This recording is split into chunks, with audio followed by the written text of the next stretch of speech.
Welcome back. You're now watching the lifestyle segment of the weekend show brought to you by Holo Crunch. Crunchy, yummy goodness. Yay! And are you looking forward to breakfast today? Of course not. You know what? I'm actually trying my best to be healthy. If you look down there, I came with a bottle of juice, so I'm trying. Oh, nice. But you know, you have to mix it up. Something heavy, something light. Balance. So you're going to push that juice down with Yes, some I'll pounded step it yam down. later? I'll chill till like 11. I mean. All right, morning everybody. On the lifestyle segment today, we'll be talking about the International Day of the Girl Child. As we all know, in 1995, at the World Conference on Women in Beijing, countries unanimously adopted the Beijing Declaration and Platform for Action, the most progressive blueprint ever for advancing the rights of not only women, but girls. The Beijing Declaration is the first to specifically call out girls' rights, and on December 19th, 2011, United Nations General Assembly adopted the resolution to declare October 11th as International Day of the Girl Child to recognize girls' rights and their unique challenges facing them around the world. The International Day of the Girl Child focuses its attention on the need to address challenges girls faces and to promote girl empowerment and the fulfillment of their human rights. On Monday, October 11, 2021, the International Day of the Girl Child is themed Digital Generation, Our Generation. Together, we are calling for equal access to the internet and digital devices for girls and targeted investments to facilitate opportunities for girls to safely and meaningfully access, use, lead, and design technology. On today's program, we have Purity Oriefo. She is a girl champion with Save the Children. Hello, Purity. Good morning. Welcome to the weekend show. Thank you. It's a big privilege to be here this morning, talk about children, to speak on behalf of voiceless children out there. So I'm really excited to be here. It's our pleasure to have you here. We also have Edith Gamut, who is the advocacy manager, Be Protected, Save the Children. Welcome to the weekend show. Thank you very much. And returning on the show is Miss Mia Pedroy, who is a communications consultant and a girls' rights activist. Welcome back to the weekend show, Lami. Thank you very much for having me. Let me start with you, Lami. The theme this year is Digital Generation, Our Generation. How important is it for girls to have access to technology in this day and age? It cannot be overemphasized, especially in relating to Nigeria. So the disparity and gender gap between girls and boys' access to internet in this part of the world is 47%, as opposed to other advanced countries where you have 11%, 17%. It's wide. In the advent of COVID, a lot of children had to stop going to school, so that means they were attending classes via internet. Imagine the fact that we had to have the gender gap of between 47, to 50% of girls not being able to have access, as opposed to boys having access to that. Imagine the gap and all of the opportunities they have missed, in being able to access the internet. I also talk about the fact that we all know that having a smartphone or being digitally literate, helps in accountability. So the amount of girls that were abused during the advent of COVID was shot to the root, and they couldn't report this because there was nothing. You don't have a phone. You can't even report to somebody or make live videos. As opposed to girls from other countries who have the access to do that. And if you whip out your phone, maybe your abuser would run to hide and take coverage. We cannot overemphasize how important it is for girls, especially in these parts, to have more access to phones, to be more digitally literate. Earlier this year, I'd like to thank the UKID, took it upon themselves to train more girls, especially in the north, to be more digitally literate, to be able to use Microsoft, to be able to do Corel drawing, to be able to express themselves. A lot of these young girls have this creative talent in them, but they don't even know how to express it because they don't even have access to it. They don't even know how to use the internet. We need to do more in ensuring that more girls are digitally literate and even have access to the internet and can even use them to start with, because a lot of girls can't even use them in this part of the country. Purity. So the girl child generally is largely excluded from a lot of things in society as a result of politics, culture, tribe, religion, and all whatnot. What challenges do you think the girl child, girls like you, face in Nigeria, especially how Lami has mentioned access to the internet? But what are the challenges you see the girl child facing as a girl champion? Yeah, thank you very much. Some of the challenges I think girls are facing in Nigeria today, we have issues of child marriage. This is a violation of the human rights and a form of gender-based violence. Due to children, it causes domestic violence on children. You know, in so many communities today, people who are not, educated on the effect of child marriage on their child, so they tend to make their children, before their 18th birthday, getting married to an adult. It has a lot of negative effects in their life, especially in the northern part of Nigeria. 44% of children tend to marry out at a very early stage. This is very dangerous on their own personal life. And again, poor access to education. So many children are deprived of their fundamental right of education due to some traditional norms. Okay, for instance, the education of children tends to end up in the kitchen. We hear so many traditional leaders and social norms against children. Oh, there's no need to train my child as a female child, so okay, let's just leave her here. And then everybody's expected to be educated. Education is power. So if the girl child is educated, it has a lot of benefits to her own personal life and then to our future. And then very common in our homes, we found out that our parents tend to neglect the female child. Like you have to wash the dishes in the morning, you have to sweep the house, you have to help your brothers to wash their clothes, and then they expect them to participate well, just like their brothers. It will definitely affect the participation of the girls. So these are some of the challenges children in Nigeria, especially girls, face. I think a very salient takeaway from what you just said is education is power. It is that we strategize as we come together to empower the next generation of the girl child. How do we go about providing them a holistic education? Because education is more than just being in the classroom. You also gave an example of the education in the house that most women or most girls tend to go through, but the boy child doesn't, right? So how do we teach our girls this holistic education, whether it's digitally, through technology or through, different courses in the classroom and through our education systems? How do we grow the next generation of girl children to be empowered and to, stand on their own through education?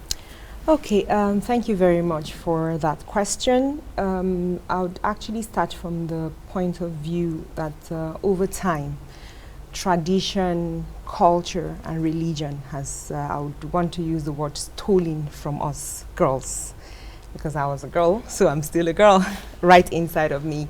And you would find out that this continues to happen because a lot of perceptions have not changed. And majorly, I would say for us in Nigeria, most of the issues that we continue to face, or girls continue to face, is as a result of the perceptions that are tied to issues of tradition, culture, and religion. And until and unless we are able to have a shift from these perceptions, the changes we are pushing for might not occur.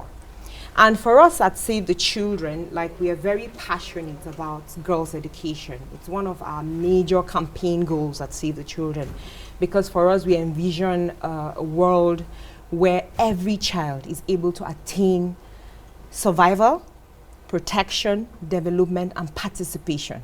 And for a child to attain all of these key silent breakthroughs, you need education. Because you cannot function at every segment or every aspect of life without education.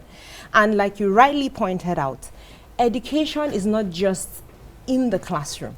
It runs through at every level of a human's life. And I think the first point of call is for us to actually look at existing policies, existing laws that actually promotes the rights to every child's education. It's a fundamental right, because even our constitution promotes development and participation. And unless and until we go back to the books, we already have the policies in place. And unless we are able to implement these policies as they should, we might not achieve results. And one of the very fundamental issue that is like depriving the girl child of attaining education is child marriage. Because once a girl goes into a home as a bride, her life entirely comes to a stop, because her needs are now subjected to that of the man and whoever it is that is around there. She's deprived of life, she's deprived of development, she's deprived of participation. And so, the statistics is that 44% of Nigerian girls go into marriage as children. That's a very high rate. And it's more prevalent in the Northwest and the Northeast. So the Northwest and the Northeast, the statistics is that 48% of girls get married before the age of 15, and 78% before the age of 18 in the Northeast. So you can imagine the damaging effect on the economy, on our society. Because if a girl is not educated, trust me, every child stays more with his mother. So what is the impact, not just on the girl child, but also the boy child? So you find out that education is very key, and because our perceptions are not shifting because of education. Because even though there are some very enlightened people and educated people that still hold on to those perceptions, but like that actually necessitates the awareness creation and also exposing people to best practices, and then the impact of negative aspect of culture and tradition. And so we need to go back to the books. We have the Constitution of Nigeria, the 1999 Constitution as amended. We also have the Child Rights Act that has already been accepted by Nigeria since 2003. And that's why we continue to push for domestication at the state level, so that children and even the CSO and other stakeholders that push for the rights of children can have a document that they can hold parents and also, the state accountable for the implementation of, the rights, which includes education. And even with the passage of the Universal Basic Education, which actually necessitates a compulsory education, where are we in Nigeria? You find out that the facilities are there, and very few children, and mostly boys, attend those schools. So a lot needs to be done by the policymakers to ensure that we are able to use the policies that are available, ensure its implementation, and also ensure budgeting for the implementation. Because if you check the budgets for education, how much it is declining instead of increasing.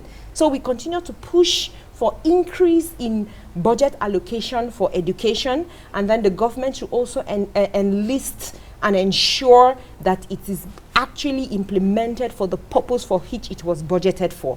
And then we can never emphasize the need for us to enlist the support of traditional religious and community institutions, so that they are aware of the impact of education. And we are so backward that we are even at the stage of movement for people to allow girls to go to school before we come back to digital generation, our generation. So you can imagine what these girls go through. They don't even have access to the normal schools, not to talk of introducing the basic contemporary processes that we are pushing for.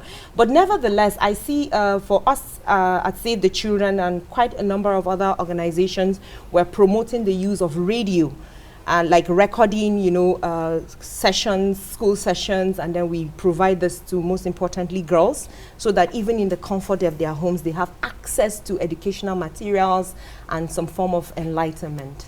Thank you, Judith. It's interesting that you mentioned the budget and education, and for our viewers at home, we will be talking about the 2022 budget in our political segment, so don't go away.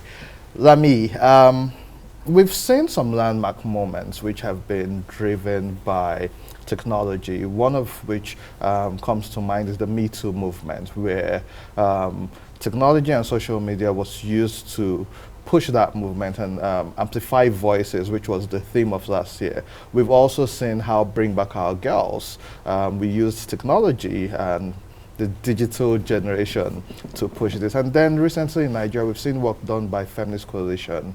So women have been able to use the digital revolution and the digital generation to push for change. But how can we ensure that it's sustainable and that women are protected while they use digital media, for instance, to push the cause for women and girls' rights? Well, first of all, by not gagging us, I'm going to mention, you talked about Me Too movement. I'm going to add that we also had Justice for Uwa. Just shortly before the End-SARS movement, which was also big, it gathered momentum. It was a protest to the Louis Edet House, the headquarters for police. We need to ensure that there's freedom, for girls to be able to express themselves, that we're not, saying, oh, we're trying to gag, we're trying to control what we're saying, as women, and also just giving us more of these platforms. You've rightly said, Feminist Coalition, what birthed is social media.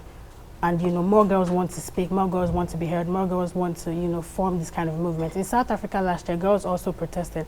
And, ironically, they were protesting for boys because boys were being marginalized for one reason or another and being profiled by how they were dressed. So if we continue to embrace all of this and ensure that there's freedom to speak, there's nobody's telling us, oh, we're not allowed to use the platform and we have to, basically hide and, use other means to express our feelings, to protest, to raise awareness and talk about the unfairness that is meted to the girl child, then we'll not be able to do, because a lot of people, and I'm going to tell you this matter of factly, a lot of people stopped using social media when Twitter was banned because they thought, what's the point? The government is not listening to us. They're going to probably come and gag us, take other social media platforms away from us, so we better just be quiet. So there's that.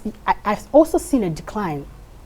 2 years ago, I think that we were in a better place when we're talking about, empowering girls. But in the last 1 year, especially with End-SARS and, Feminist Coalition being attacked, girls' passports being seized, that they couldn't travel, and, even accounts being frozen just because people were championing the cause. People shrunk and said, you know what, I would not be as loud as I can. I'll do it in my small corner, but I beg. I don't want wahala from the Nigerian government. All of that is what is scaring us. All of that is what, is what girls are afraid to come out and speak because they feel like, oh, these people are not protecting us enough. So who am I going to trust to come and, use my voice, even through social media?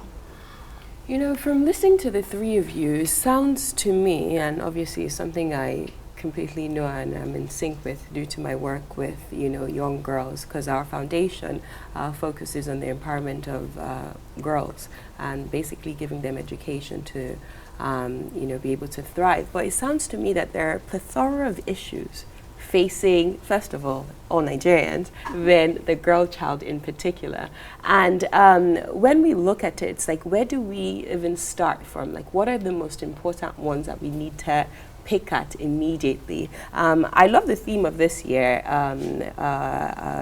our generation, our digital generation, but how important is this at the forefront of the issues that are affecting us in Nigeria? Because you talked about child marriage, you talked about the inability to access education, so the basic essentials we're still, tugging at. So how important, what are some of the main issues that we must confront first before we even start to talk about technology, purity?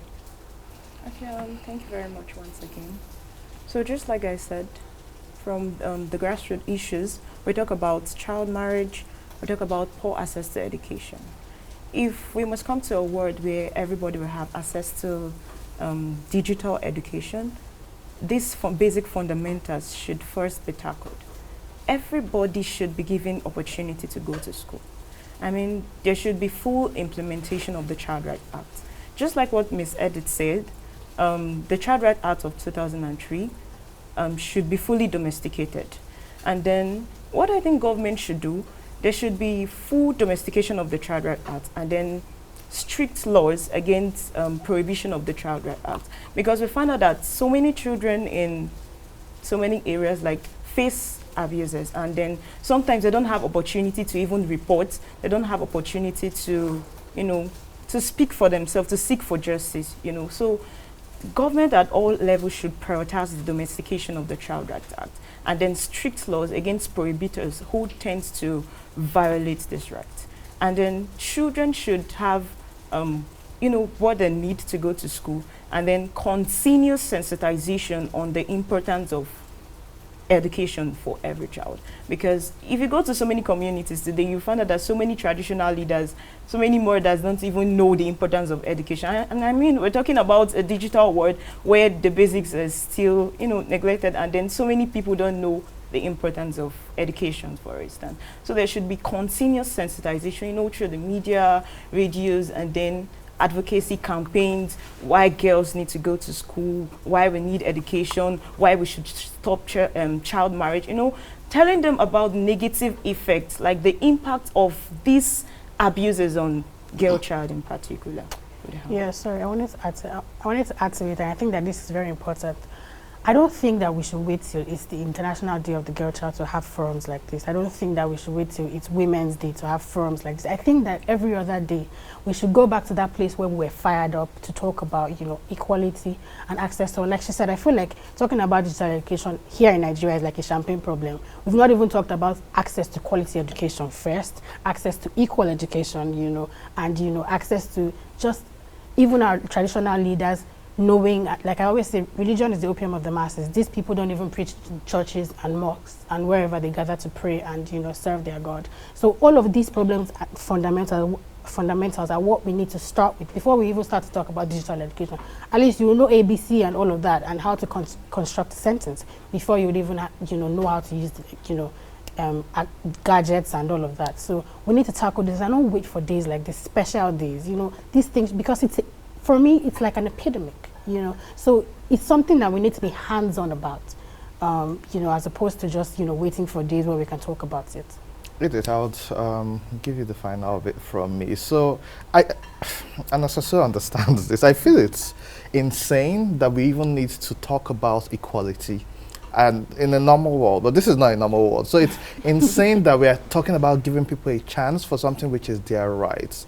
And so even when they say they're allies, for me it's like, it means there's already a division which there shouldn't be. And so we have tons of men watching this show. We need to stop speaking to women. They already know their problems. What do you have to say to the men who are perpetuating the patriarchy and the abuses and all of this? So before I get back to your question, I really want to hinge on the issues about safe schools, because we are actually Save the Children, and then the government, among other organizations, is hosting the Safe School Conference. Like it's a global movement, because as you can see, like she rightly pointed out, we're talking about digital education, and then we don't even have safe schools. A lot of children around the country at home because the schools are no longer safe for them. So that actually also brings us to the fact that we actually even need to, in as much as yes, we don't know the basics, but we still need to promote digital education. Because a lot of children from the privileged homes actually have access to digital education. And so their education doesn't stop for them. It continues, even while at home. But that might be just about 10%. What happens to the other 90? So the issue of safe schools can never be overemphasized. And it's something that I believe the government should bring to the table to address without recourse to any other thing. We need to get our schools safe. And then back to your question, the men. It's often said that it's a man's world, But that is just also a perception issue. It's just a perception issue. Because if you look at it in all the religions, in all the laws, in all the policies that we have, it is never written anywhere that is a man's world. And I believe even before now, it's mostly the men that championed this policies, these laws, and even the religious books that we have today. So for me, I think accountability of men and boys is also a process that we need to invest in, because it has to be an accountable process. We need to hold men accountable for the policies that they bring up in the homes, in the society, in the community, in the religious spaces, because nobody holds them accountable for those statements, for those infringements, is why this thing continues to persist. I think Nigeria hosts like the largest number of civil society organizations in the world.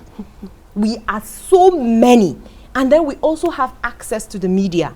Like Lami rightly pointed out, we don't wait for celebration days to bring these issues to the fore. So one of the things I think is for the, not even thinking, I'm saying as a fact now, that the CSOs need to be like all hands, not just the CSOs, all stakeholders need to ensure an accountability process for every action. Because the 1999 Constitution is there as amended. We have the fundamental human, a whole chapter is dedicated to fundamental human rights. And it is clearly spelled out that these rights accrue to every human being. And that includes both men and women. We also have the Child Rights Act, which actually protects both the boy and the girl. So then the issue now is implementation. And every implementation process cannot be like sustained without us ensuring accountability. We have men that are pro girls and women issues. They speak about these issues, but do they actually like involve other people in accountability process? The issue is like, I'm a lawyer. You run with a case, like a matrimonial case to the police station. And then the policeman that is meant to protect will say, it's a domestic issue. Certainly. And this girl or woman continues to linger if you don't know your rights and how to also protect the right of the next person until she dies. That's the issue. So it's not just about men knowing what they need to do, but we need a system of accountability at all levels. The government, religious leaders, traditional institutions, and even the community. And then accountability is if you see anybody's rights being violated, get that reported to the right channel. And you don't just report and go back home and sit down. You ensure that that case is followed to fruition. A lot of people use media today, coming back to the digital generation, to get justice. So until we get to hold each other accountable for these issues, it continues to linger. I'm sorry. Is it a good time to add that Senator Elisha Abo, the Senator of the Federal Republic of Nigeria, who was caught live on camera beating up a young woman and was charged to court, and court actually compelled him to pay damages. Till date, still hasn't paid damages and still is not behind bars? Is it a good time to say that? All of these are more. People will get persecuted, but because they're in positions of power, nothing is ever done about it. These are the issues. And raising your voices like this on on issues like this on platforms that are watched worldwide will definitely help. So there is no reason that a sitting senator of the Federal Republic of Nigeria, as you have alleged, has not paid the fines that have been mandated by him by the courts. He needs to do that and also desist from such barbaric actions, in the future.